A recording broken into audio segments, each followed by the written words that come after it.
Hey guys, welcome to MSV channel. நான் உங்கள் விஸ்வநாதன். நம்ம இன்றைக்கி பார்க்க போகிறது என்னென்னா, நிம்மதி இல்லையா? இதை மட்டும் கேளுங்க. இந்த வீடியோவை முழுமையாக பாருங்கள். நிம்மதி உங்களை தேடி வரும். நிம்மதி இல்லாத வாழ்க்கை அப்படின்றது கிடையவே கிடையாதுங்க. எல்லாத்துலேயுமே நிம்மதி அப்படின்றது இருக்குது. நம்ம நிம்மதியாக இருக்கணும்னா கடைசி கட்டத்தில் போய் குழியில் படுக்கிற வரைக்கும் நமக்கு நிம்மதி அப்படின்றது இல்லாமல் தான் இருக்கும். நம்ம ஒரு சில விஷயங்களை புரிஞ்சிக்காமல் இருந்தால். அதனால் இந்த மாதிரி விஷயங்களை நம்ம புரிஞ்சுக்கிட்டாலே நமக்கு நிம்மதி அப்படின்றது தன்னால் வந்துடும். வீடியோவை ஸ்கிப் பண்ணாமல் பாருங்கள். நீங்கள் நம்ம சேனலுக்கு புதுசாக வந்திருக்கிறீங்க, நம்ம சேனலை சப்ஸ்கிரைப் பண்ணாமல் பார்த்துட்ருக்கீங்கன்னா மறக்காமல் சப்ஸ்கிரைப் பண்ணிவிட்டு பாருங்கள். அப்படியே கூட இருக்க பெல் பட்டனையும் ப்ரெஸ் பண்ணிக்கோங்க. அப்போ தான் நம்ம சேனலில் போடக்கூடிய வீடியோக்கான நோட்டிஃபிகேஷன் உங்களுக்கு வந்து சேரும். பொதுவாக நிம்மதி இல்லை அப்படின்னா ஏன் நிம்மதி இல்லை? எதனால் நிம்மதி இல்லை? உண்மையிலுமே நமக்கு வந்துட்டு நிம்மதி இல்லைன்றது இல்லையா, இல்லை வந்துட்டு நம்ம அப்படி யோசிச்சுட்டு இருக்கோமா அப்படின்னு கேட்டிங்கன்னா, நம்ம தாங்க அப்படி யோசிச்சுட்டு இருக்கோம். நம்மளுடைய மனப்பான்மை தான் அதை யோசிக்க வைக்கிது. இப்போ நிம்மதி இல்லைன்னா பொதுவாக ஒரு சிலர்லாம் சொல்லி என்ன கேள்விப்படுவீங்க, அதாவது என்கிட்ட பணம் இல்லை, என்கிட்ட பார்த்திங்கன்னா வந்துட்டு வீடு இல்லை, என்கிட்ட நல்ல வேலை இல்லை அப்படின்னு வந்துட்டு நம்ம யோசிப்போம். சரியாக சம்பளம் வர மாட்டேங்குது அப்படின்னு யோசிப்போம். இதுவே இன்னொருட்ட நீங்கள் போய் கேட்டிங்கன்னா அவங்க என்ன சொல்லுவாங்கன்னா, எனக்கு வீடு இருக்குது ஆனால் எனக்கு வந்துட்டு நிறையா கடன் இருக்குது அப்படின்னு வந்து யோசிப்பாங்க. இந்த வீடு சொந்த வீடு தான், ஆனால் இந்த வீட்டை நான் கடன் வாங்கியிருக்கேன் அப்படின்னு சொல்லுவாங்க. அதே போல் இன்னும் ஒரு சிலர்ட்டெல்லாம் போய் கேட்டிங்கன்னா, எனக்கு எல்லாமே இருக்குங்க, ஆனால் என்னன்னா என்கிட்ட பணம் இல்லை, அவ்வளவுதான். ஸோ காசு இருக்கிறவங்கள்ட்ட காசு இல்லைன்ற கவலை, காசு இல்லாதவங்கள்ட்ட நிம்மதி இல்லைன்ற கவலை. ஏன்டா காசு இருக்குது, இவ்வளோ காசை வச்சு நான் என்ன பண்ணுறது, இந்த பணத்தெல்லாம் நான் வந்துட்டு சேர்த்து வைக்கணுமே, எவனாவது திருடிட்டு போயிடுவானோ அப்படின்ற ஒரு நிம்மதி இல்லாமல் இருக்குது. இதெல்லாம் பார்த்திங்கன்னா இந்த நிலையற்ற வாழ்க்கையில் நம்ம யோசிச்சுட்டு இருக்கோம் பார்த்தீங்களா, நம்மளை விட வந்துட்டு ஒரு பெரிய முட்டாள் இங்கே யாருமே கிடையாது. நீங்கள் ஒரு நிமிஷம் யோசிச்சு பாருங்களேன். நிம்மதி இல்லைன்றீங்களே, இந்த வாழ்க்கை நமக்கு வந்துட்டு நிரந்தரமானதா? எத்தனை வருஷம் நம்ம வாழ போகிறோம்? ஒரு 50, 60, 70, 80 வருஷம் வச்சுக்கோங்களேன். 80 வருஷம் வாழ போகிறோம். அது அதிகம் தான். நான் ஏதோ வந்துட்டு கொஞ்சம் அதிகமாக சொல்கிறேன். ஒரு 60, 70 வருஷம் வாழ போகிறோம். ஏன்னா இப்போ இருக்கிற உணவு முறை, பழக்க வழக்கங்கள் எல்லாமே அப்படி தான் இருக்குது. ஏன்னா நம்மளுடைய பிரெயின் அவ்வளோ அடிக்டாக இருக்குது நிறையா விஷயத்துக்கு. ஸோ இவ்வளோ நாள் தான் வாழ போகிறோம். அந்த இவ்வளோ நாள், அதாவது ஒரு 80 வருஷம், இது நீங்கள் பிரித்து போட்டிங்கன்னா வந்துட்டு உங்களுக்கு அதில் எத்தனை வருஷம் இருக்குது அப்படின்றது தெரியும். அந்த 80 வருஷத்தில் நம்ம நிம்மதியாக வாழலை அப்படின்னு சொன்னால் அது எந்தளவுக்கு ஒரு முட்டாள்தனம். நம்ம எதை பற்றி யோசிச்சுட்டு இருக்கிறோம்? நம்ம 80 வருஷத்தில் நமக்கு ஏதாவது ஆயிடுமே அப்படின்றத பற்றி யோசிச்சுட்டு இருக்கிறோமா, இல்லை வந்துட்டு நம்ம நாளைக்கு வந்துட்டு ஒரு வீடு வாங்கணும், ஐயோ நான் வந்துட்டு பணக்காரன் ஆகணும், அடுத்தவன் அதை வாங்கிட்டான், இதெல்லாம் நீங்கள் யோசிக்கலாம். நாளைக்கு நான் வீட்டை வாங்கணும், நான் வந்துட்டு பணக்காரன் ஆகணும் அப்படின்றத யோசிக்கலாம். அதில் எந்த வித தவறும் கிடையாது, அதில் எந்த வித மாற்று கருத்தும் கிடையாது. ஆனால் ஒரு சிலர்லாம் எப்படி தெரியுமா, அவன் அந்த வண்டி வாங்கிட்டான்டா, நானும் அதே மாதிரி வண்டி வாங்கணும், நான் கொஞ்சம் அவசரப்பட்டேன், நான் கொஞ்சம் பொறுத்து இருந்தேன்னா அவனை விட பெரிய வண்டியாக வாங்கியிருப்பேன் பாருங்கள் எப்படின்ட்டு அடுத்தவங்களை கம்பேர் பண்ணுறது. அப்போ எப்படி நிம்மதி இருக்கும்? ஒவ்வொரு தடவையும் உன் காரில் நீ வெளியில் போறீங்கன்னா அப்போ யோசிப்பல்ல, ஐயோ அவன் அந்த கார் வச்சுருக்கான், என்ன பண்ணுறது, அவனை விட கம்மியான காரை நம்ம வாங்கிட்டோமே அப்படின்ற மாதிரி யோசிப்போம். அப்போ அந்த இடத்துல நம்ம யோசிக்கணும், இதெல்லாம் வந்துட்டு நமக்கு தேவையான ஒரு யோசனை தானே அப்படின்றத யோசிக்கணும். அடுத்த வீட்டுக்கார, அதாவது பெண்களுக்கும் வந்துட்டு ஒரு சில விஷயங்கள் இருக்குது. பெண்களும் ஒரு சிலர் இந்த மாதிரிலாம் யோசிப்பாங்க, ஏன்னா அந்த பொண்ணு இவ்வளோ சம்பாதிக்குது, நம்ம வீட்டுக்காரர் வந்துட்டு இவ்வளோ கம்மியாக தான் சம்பாதிக்கார். இந்த ஒப்பிடுதல் அப்படின்றது நிறைய இருக்கும். நான் ஒரு கருத்துக்காக தான், அதாவது ஒரு எடுத்துக்காட்டுக்காக தான் இதெல்லாம் சொல்கிறேன்னே தவிர இப்படி தான் எல்லோரும் பேசுவாங்க அப்படின்றத நான் வந்துட்டு பாயிண்ட் அவுட் பண்ண விரும்பலை. நான் ஒரு எடுத்துக்காட்டுக்காக சொல்கிறேன். அப்போ மற்றவங்க கூட நம்மளை கம்பேர் பண்ணிக்கிட்டே இருக்கிறோம். அப்போ இப்படிலாம் கம்பேர் பண்ணிக்கிட்டு இருந்தால் நம்மளால் எப்படி வாழ்க்கையில் நிம்மதியாக இருக்க முடியும்? இப்போ அந்த கம்பேர் பண்ணுனா என்ன ஆக போகுது? இப்போ நீங்கள் அவங்கள விட இதை சொல்லிட்டா உங்களுக்கு டக்குன்னு வந்துட்டு அவங்களுடைய காரை விட பெரிய காராக மாறப்போதா? கிடையாது. இல்லை உங்களுக்கு அந்த இடத்துல ஒரு நிம்மதி கிடைக்குதா? கிடையாது. இதை நீங்கள் சொல்ல உங்களுக்கு இன்னும் உங்ககிட்ட இருக்கக்கூடிய பொருள் மேலே வெறுப்பு தான் வரும். காரை பார்க்க வந்துட்டு அவன் அதை வாங்கிட்டானே, நான் போய் இந்த காரை வாங்கிட்டேனே. இதில் உங்களுக்கு அதனுடைய கவனிப்பு அப்படின்றது கம்மியாக போயிடும். காரை கண்டுக்க மாட்டீங்க, அப்படியே விட்டுருவீங்க. இதனால் வந்துட்டு நம்ம வண்டி ஓட்டக்குள்ளே கூட இதே சிந்தனை அப்படின்றது வரும். காரில் மட்டும்தானா அப்படின்னு கேட்டிங்கன்னா கிடையாது.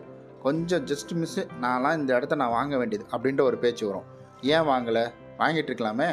வாங்கலை, முடிஞ்சு போனதை பற்றி பேசி இங்கே என்ன வரப்போகுது? இப்போ காலையில் சூரியன் உதிக்குது, நான் காலையில் சூரிய உதயத்தில் நிற்கணும்னு நினச்சேன், என்னால் நிற்க முடியல. ஸோ நான் அதை யோசிச்சுக்கிட்டே இருக்கேன். இன்றைக்கி பொழுது நிற்கும், ஐயோ சூரியன் வெளிச்சத்தில் நிற்கலையேன்னு வந்து புலம்பிக்கிட்டே இருக்கிறேன் அப்படின்னா என்னை விட ஒரு முட்டாள் வேறு யார் இருப்பா? ஏன்? அடுத்த நாள் சூரியன் வரப்போகுது, அவ்வளோதானே. அடுத்த நாள் காலையில் நான் நேரமாக எழுந்துச்சு அங்கே நின்றுக்கிறேன் நான், அவ்வளோதான், முடிஞ்சு போச்சு. இதுதான் வந்துட்டு வாழ்க்கை. இப்படி நம்ம புரிஞ்சுக்கிட்டோம் அப்படின்னா நிச்சயம் நம்மளுடைய வாழ்க்கையை நிம்மதியாக சந்தோஷமாக வாழ முடியும். முதல்ல ஒரு விஷயத்தை யோசிச்சுக்கோங்க. மற்றவங்க கூட உங்களை கம்பேர் பண்ணாதீங்க. இப்போ நீங்கள் யோசிக்கலாம், அதையே உங்களுக்கு ஆப்போசிட்டில் இருக்கிறவர் யோசிப்பார்.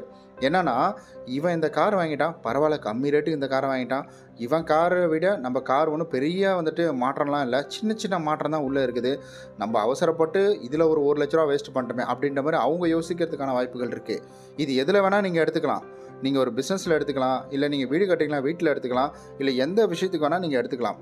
மற்றவங்கள பார்த்து நம்ம பொறாமப்பட்டுக்கிட்டே இருந்தோம், மற்றவங்கள பற்றி நம்ம கூட வந்துட்டு கம்பேர் பண்ணிக்கிட்டே இருந்தோம் அப்படின்னா நம்மளால் எந்த ஒரு ஜென்மத்திலையும் நம்மளால் நிம்மதியாக வாழவே முடியாது. எனக்கு இப்போ 5 விரல் இருக்குது, சரி அதில் ஒரு விரல் கட் ஆகிடுச்சா, இப்போ 4 விரலாவது என்கிட்ட இருக்கே. ஒருவேளை 4 விரலும் கட் ஆகிட்டு இருந்தால் என்ன பண்ணியிருப்போம்? அப்போ நம்ம யோசிப்போமா? நம்ம கண்டிப்பாக வந்துட்டு யோசிக்க மாட்டோம். ஒரு விரல் இல்லையா, ஓகே என்கிட்ட 4 விரலாவது இருக்குது அப்படின்னு நம்ம யோசிக்கணும். எதனால் இந்த ஒரு விரல் போச்சு? நம்ம பண்ண தவறுனால. அப்போ அந்த தவறு திரும்ப நம்ம செய்யக்கூடாது, அதை பற்றி தான் யோசிக்கணும். ஐயோ ஒரு விரல் போச்சு அப்படின்னு நம்ம யோசிக்கிட்டே இருந்தோம்னா நம்மளால் வாழ முடியாது. இங்கே நிறையா பேர் சாதித்தவங்க, நிறையா பேர் சொல்லக்கூடிய ஒரு விஷயம் என்னென்னா, தன்னுடைய தோல்வியை ஒரு பாடமாக தான் எடுத்துப்பாங்களோ தவிர அதை வந்துட்டு போட்டு புழுங்கி உள்ளே போட்டு யோசித்து அதை பெரிய ஒரு மரமாக வந்துட்டு வளரவே விட மாட்டாங்க. சின்ன செடி அதை வந்துட்டு உரமாக மாற்றிடுவாங்க. இப்போ வந்துட்டு வயக்காட்டில் வந்துட்டு நாற்று நடுறாங்க, இல்லை வந்துட்டு வேறு ஏதாவது செடி போடுறாங்கன்னா அதுக்காகவே ஒரு செடியை வந்து நட்டு வைப்பாங்க. அதை நட்டு வச்சு டிராக்டரை விட்டு அதை ஃபுல்லாக அடித்து அந்த மண்ணோட வளம் நல்லா இருக்கணும் அப்படின்றதுக்காக உரமாக மாற்றிடுவாங்க.